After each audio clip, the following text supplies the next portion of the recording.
Hello, everyone. Welcome back to the SoCal A.I Talks podcast. I'm your host, Edgar, along with my partner, Luis. We talk to business owners and entrepreneurs about the field of expertise. We also talk a little bit along the way about AI and how that's impacting their businesses, their industry. Today, we are talking with Danny Lehr of CrossFit Excel and also Caffeine and Kilos. Danny, thank you so much for joining us today. Why don't you tell us a little bit about yourself? Sure. So I am a PE teacher turned entrepreneur. And so I went to school to be a teacher. I was teaching PE and coaching high school wrestling for about 10 years, and then business took off. And so things started getting busy. Something had to give. I had a baby and started a business in the same year. And so I realized this wasn't sustainable. So that after that year, I stopped teaching and just went all in on business.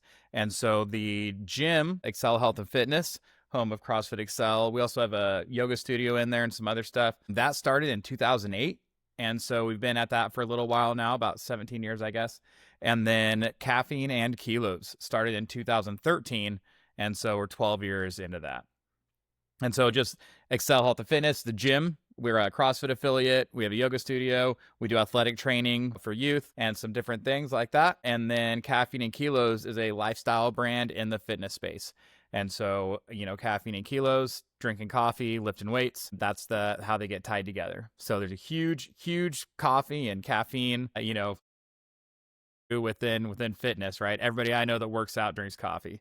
And so we sell really good coffee, and then we make apparel that you can wear in the gym. You can also wear, to your niece's birthday party or wherever and still look good.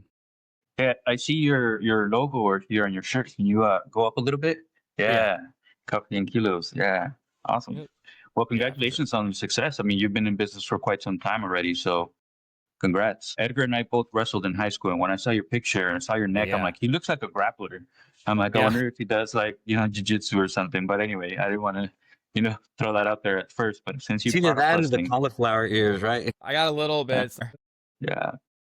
So again, congratulations on both your businesses. Great success. Can you tell us a little bit of where you see CrossFit in the next couple of years?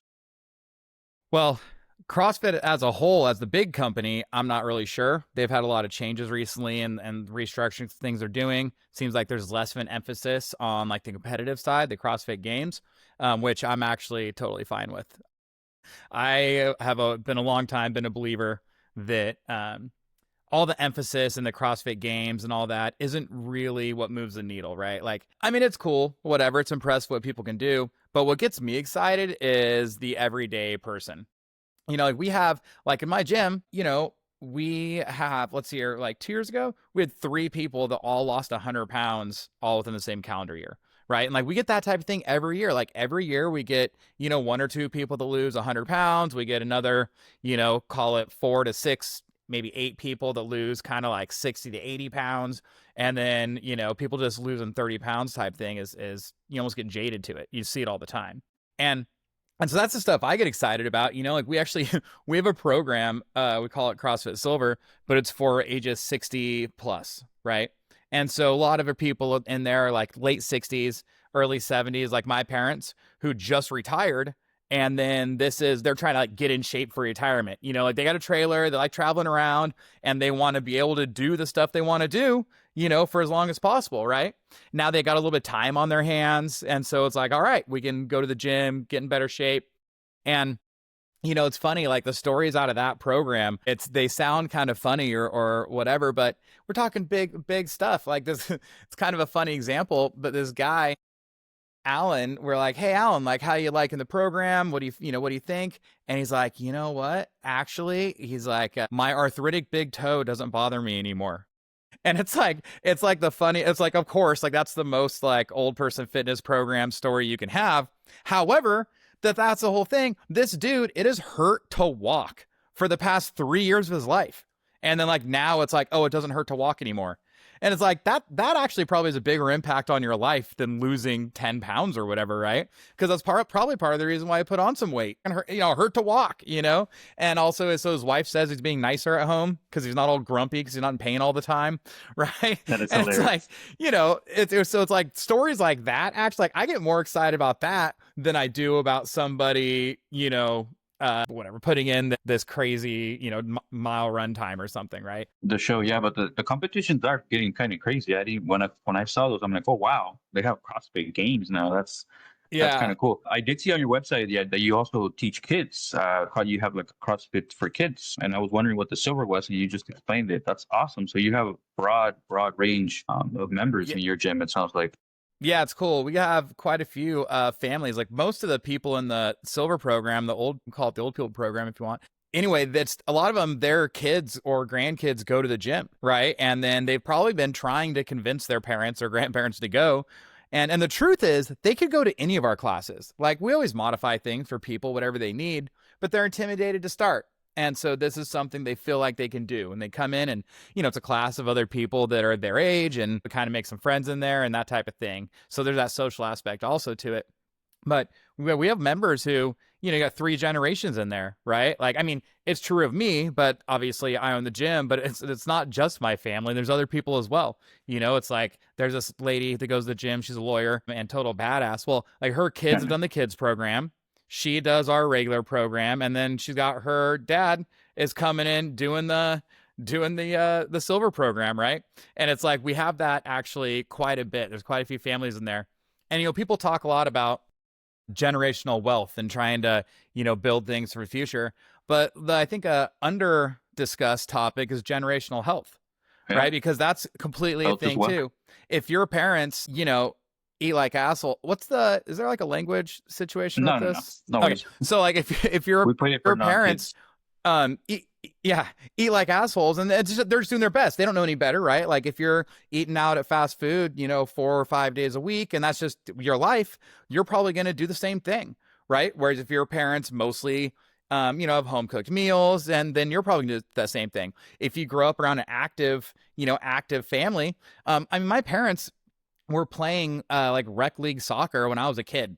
Like I remember like Sundays after church, we go to the soccer field. My mom was playing in a game, and then in the weekday evenings they're playing in like beer league softball type stuff. And so my dad was always out taking us backpacking and hiking and stuff. So they were active people, and so we just grew up playing sports and being active generally, right?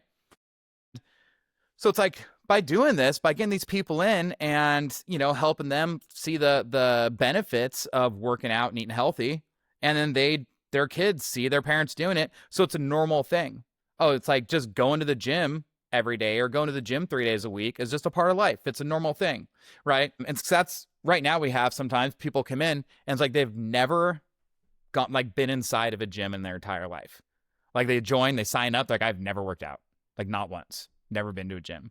And I'm like, welcome, right? Welcome to the other side. And so anyway, so it's just cool to be able to offer those things for people of different ages and everything. And, hopefully make a difference down the line as well.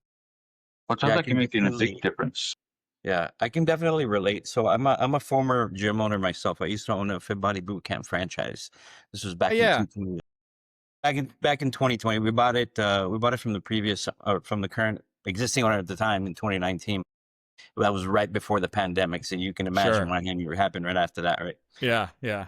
But yeah, I do remember having those similar stories, right? We had a couple members as well that lost a lot of weight and it just completely changed their lives, and it's a big deal for them. It's a big deal. Like that guy you're saying that he was able to walk without pain for the first time in 3 years.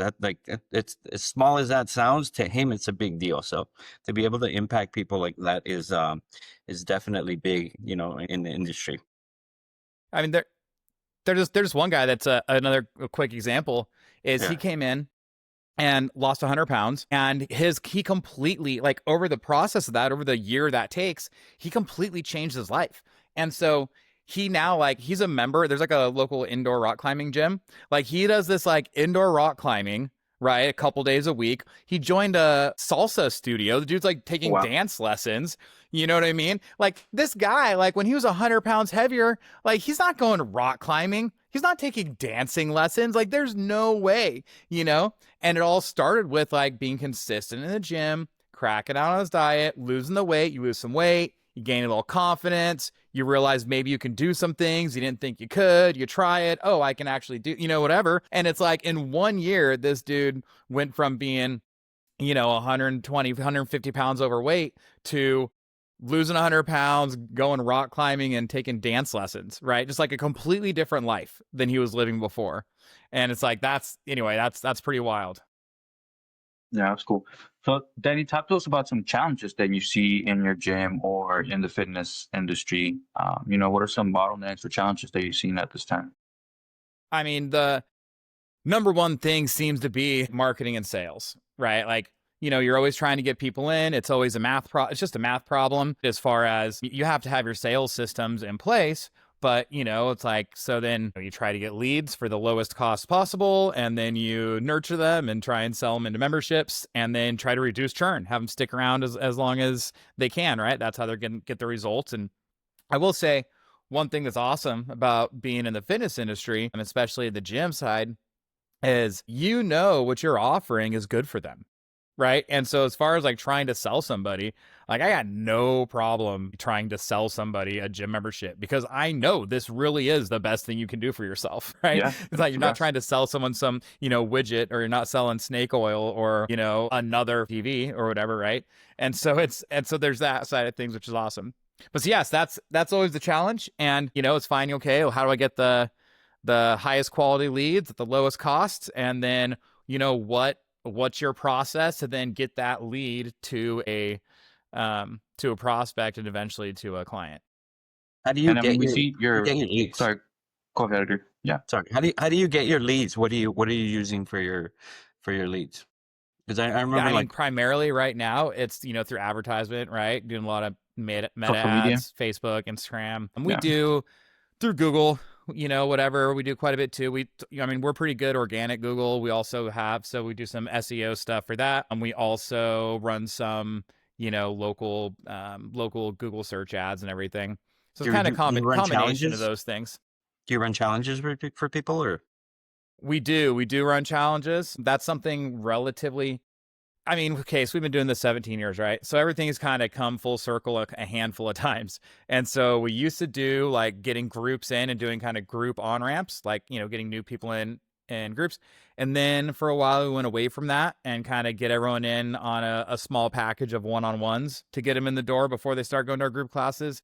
Now we kind of do a hybrid approach, actually. So we found that when people reach out to us, that they're usually pretty motivated to start. Like they already know, they're a warm lead. They already know they want to start. They're actively contacting a gym saying they're interested in membership. So that person may not need a challenge or something. Like that person might just want to come on in, meet with the trainer, get a tour of the gym, do a little workout, and then they might be ready to sign up on a whatever 6, 12, 18-month agreement, right? But the problem with that is that's more difficult to scale because you're just waiting on inbound leads, right? And so we've had success with challenges using it for outbound marketing, right? That's a way that we can go out and say, hey, we have a 6-week transformation challenge. Here's what we got going on. And then you get leads from that. And then some of those leads will convert into the challenge. They do the 6-week challenge, which includes the group on-ramp classes, get them into our regular classes. And then, and then after the 6 weeks, try to convert them into long-term. And I see you even offer a free consultation on your site. Is that still going on? Yep. That's awesome. Yeah. So if someone reached out, and we would offer that to anybody. But again, we've just kind of found that, when people reach out to us saying they're interested in the gym, they have questions, get them in for a free consultation and they might be ready to go. But we have not had success. Maybe we just haven't figured it out, but doing outbound towards a free consultation, because then a lot of times might get in front of somebody who's kind of interested, but they're interested in a free consultation, but they may not be interested in actually paying, signing up type thing, right? Whereas the challenges are something that are appealing to people, when they see it and they kind of know what's going on. So you do run outbound stuff. So we do. So really just in the past 6 or 7 months, we've had some success running outbound marketing, and we're doing that through funneling into challenges, right? Got it. So, I'd like to pivot the conversation into more AI stuff. Now, we've seen that more businesses like yours are using some lightweight AI tools. So things like automated scheduling, client check-ins, or AI generated programming. Is that something that you've explored or thought about? Yeah. So we don't use those tools quite as much. I mean, really, I feel like the most basic thing, but just using ChatGPT, and training it on different models to do it for different things. So whatever, you create your own GPTs, your own agents within GPTs that are experts. So I have one that's an expert on the gym, that's like a lead gen That's awesome. expert. So it has all the information about our gym on the back end there. For Caffeine and Kilos, I did the same thing. I made an email marketing specialist, and okay, what do you need from me? And it tells you the series of docs and where to get them. And so you upload, our sales data, as well as, our margins, all that type of stuff. And so I have, probably, I don't know, maybe 8 to 10 of those in total, from like one with like a CFO, because then you could tag them into each other, right? Like you can ask the marketing expert for like a lead gen idea for Caffeine and Kilos, and it comes out the lead gen idea, but I'm like, well, what should we actually price this at? So then you can just tag in the CFO and be like, hey, how's this jive with our margins? And it'll tell you, it's like, ooh, actually 30% is too steep, but about 25 is going to be good. And then I'll bring the marketing, then I'll bring in the email expert and say, all right, what's the best way to roll this plan out? And so very cool. These are all things that Zapier or N8A, or what are you using to link these agents together? I just within ChatGPT, you just tag them. Open like AI. If you're in a thread with one, if you say at and the name of another one, then it'll pull in there and it'll see all the, hey, read this whole conversation and tell me what you think. Like, how can we make this as profitable as possible? Okay, yeah. So within OpenAI, yeah, awesome. Yeah, and so I would do all those things myself, but I really look at it, for me, is it gets me an 80% result in less than 20% of the time, right? And so I do think it's beneficial to have the experience and to kind of look over this and be like, okay, whatever, we've done these things in the past that have worked or haven't or whatever, or this sounds good, but it's kind of off brand. Like for Caffeine and Kilos, the brand is something that we really take care of. And so, okay, well, it's kind of off brand. I think if our customers saw this, then, it would be off-putting, right? Like and that type of thing.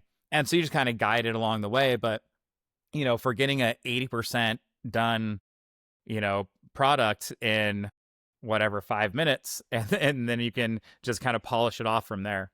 And so that's one way I use it quite a bit. Same thing with like ads. If I'm putting together like some Facebook ads, I've done this. I've, read the books on copywriting. I've done some copywriting. I've had some success in different ways with that. And so I could do it, but how long would it take me to come up with 4 versions of ad copy that I really like to run and test against each other? Whereas I can just pull in through ChatGPT and just pull in our marketing expert and say, hey, here's what the promotion's going to be, come up some ad copy for me. And now, just recently, like in the past month, the graphics are actually usable as well, right? Right, they've gotten a lot better. Awful. So you said you started using this type of outreach in the last 6 months, maybe a year, you said. Mm-hmm. What results have you seen? Oh, it's been great. It's been incredible. I mean, part of it is just going with a different system or a way to get, to using more outbound instead of, and finding what outbound works. Like I said, I could have ran ads before and say, hey, free consultation. I'd get a bunch of leads and people in for free consultation and then walk away with 0 members, right? And so finding the offer that people are interested in definitely makes a difference. However, being able to continue to get leads month after month off essentially the same offer has been a game changer, right? Like that's been something that's been awesome. And for sure, AI tools are a big part of that. Because again, I can come up with only so many different angles to promote this from, or different hooks or different things like that, and still be fresh, right? Without shooting my whole day on this one thing. Whereas with AI tools, I can just say, hey, come up with 4. Oh, no. Oh, this one's pretty. You know what I did? Here's an example. As one of our coaches said, hey, 3 people in a row that I've spoken to that reached out to us all mentioned that they wanted to join the gym. They want to get in shape so they can keep up with their kids, right? They've got little kids. And, this guy said he's out of shape, and is, when the kid starts walking, it's teetering around. It's one thing. He's like, all of a sudden this kid turns 3. He takes off running. He's like, dude, by the time I'm off the couch, you know what I mean? Like the kid's gone. Right. Exactly. Out of the room. He could be in the street if the front door is open. I couldn't get there in time, And he's Not- like, I it's just not need a to be joke. in better shape. Need to be able to keep. It's only going to get as they get older. I want to play with them. And again, when they're on the floor, sitting on the floor and playing with them's one thing, but when they want to be like running around and playing tag and having you throw them in the swimming pool and shit like that, you got to have some sort of physical abilities there. And so I just opened up our lead gen bot that I created for the gym and said, hey, we just heard from 3 people in a row that they want to join the gym and get in shape because they want to be able to keep up with their kids.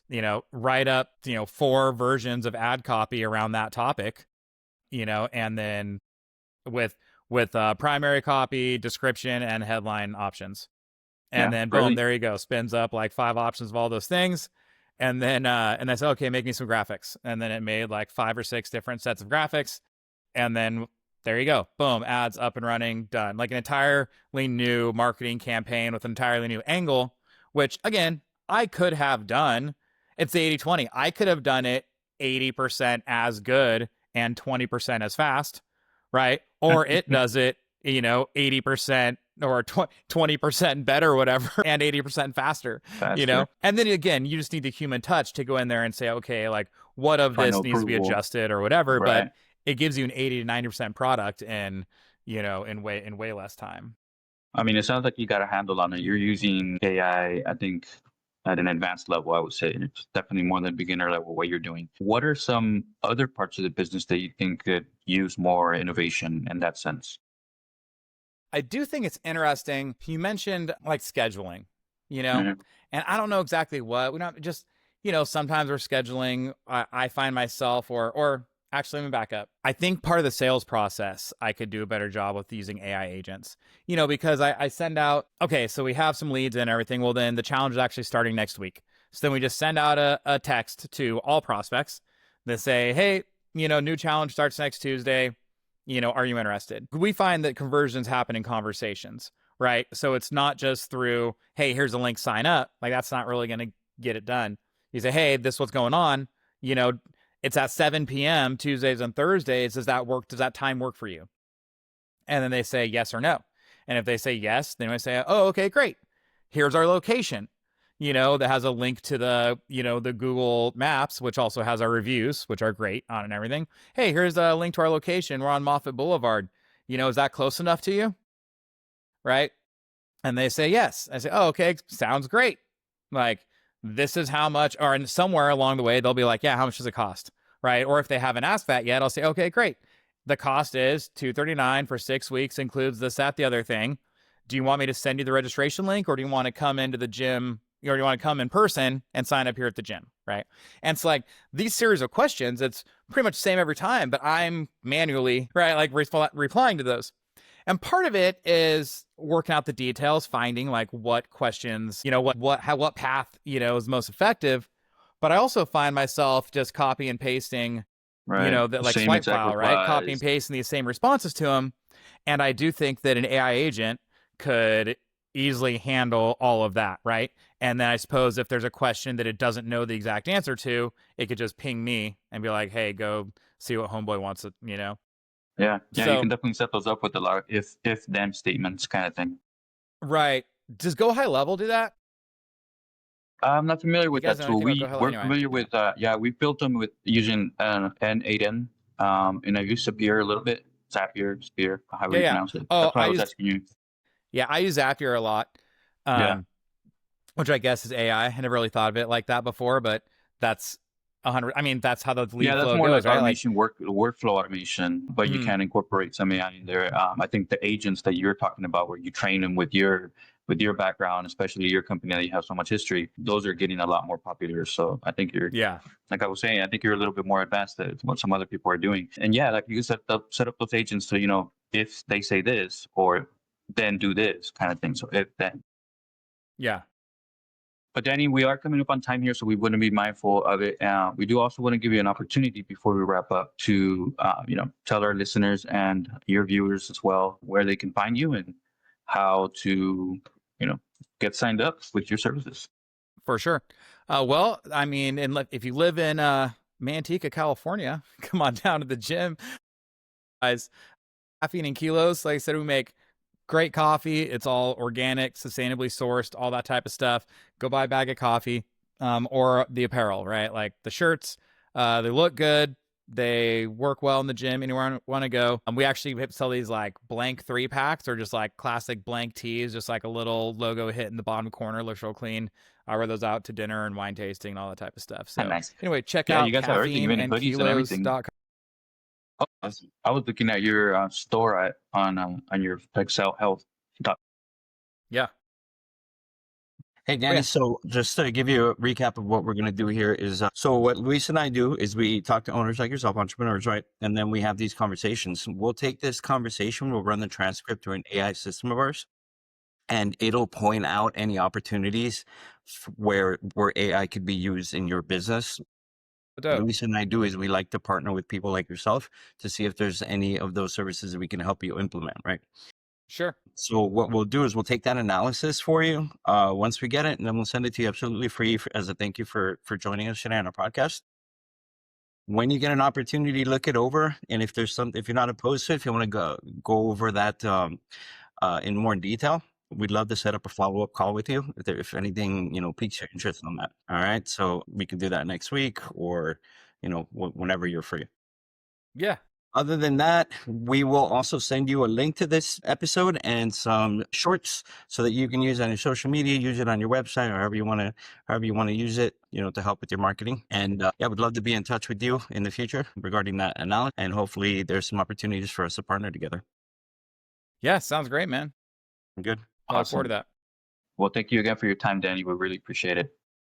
All right, guys. Have a good day. Thank you. We'll be in touch.